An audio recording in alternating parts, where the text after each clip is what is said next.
Honorable Francis Sigay.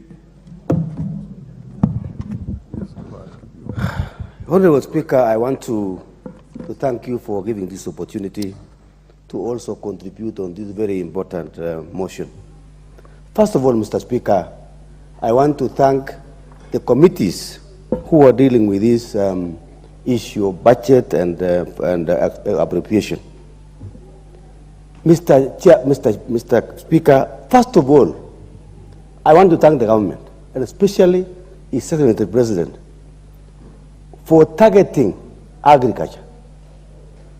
Mr. Speaker, if we concentrate on agriculture in this country, we will have addressed a bigger problem of food security.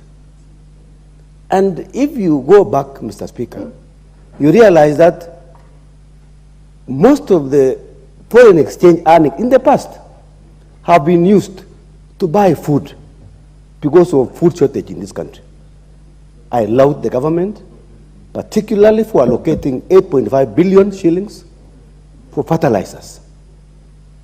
Mr. Speaker, nobody knows the impact of this amount given to the government, by the government. But I, as MP Swatik, I understand, because this year, Mr. Speaker, we are going to have a pamba harvest in this country. And that will have reduced the problem which we are facing. And the issue of cost of living is being addressed squarely.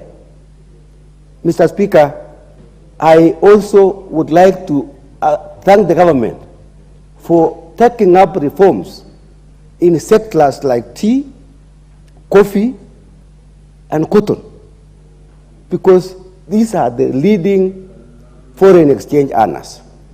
Mr. Speaker, I would like to ask the government to look into tea particularly. I come from a tea growing area, and I would like to see the government addressing this. Mr. Speaker, I also want to thank the government for looking into the issue of dairy farming. Mr. Speaker, I come from a place where we have livestock, and milk industry, dairy industry, is one area which we have had a lot of problems. And particularly now, Mr. Speaker, when we have a lot of rains, these processing companies, the exporters, the KCC and other companies, what they have been doing, Mr. Speaker, is that when we have a lot of milk, they bring the price of milk down, and our farmers are suffering.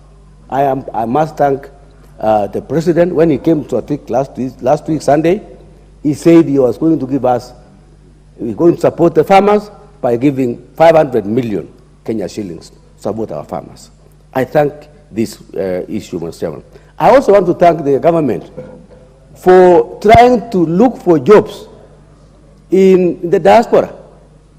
The Ministry of Labor, Mr. Speaker, is now trying to enroll people to go to Saudi Arabia, to go to Canada, to go to other countries. And I'm very sure if we get thousands of people going there, obviously we are going to get a lot of foreign exchange, and the dollar will be flowing to this country. Foreign debt, Mr. Speaker, is an issue which we are grappling with. And we want to thank the President because he is now running around the world trying to convince IMF and World Bank and other friendly countries to support us in our budget. Mr. Speaker, I want to say also we must encourage our people, Kenyans, to buy Kenyan-made products so that we can be able to save the dollar from importing these issues. Mr. Speaker, I want to say I'm grateful. The other issue, Mr. Speaker, we must address is the insecurity of this country. If we have insecurity contained in this country, we are going to have more tourists. Mr. Speaker, I support. Thank you. The Honourable Member of Parliament for Clifton North, Owen Baya.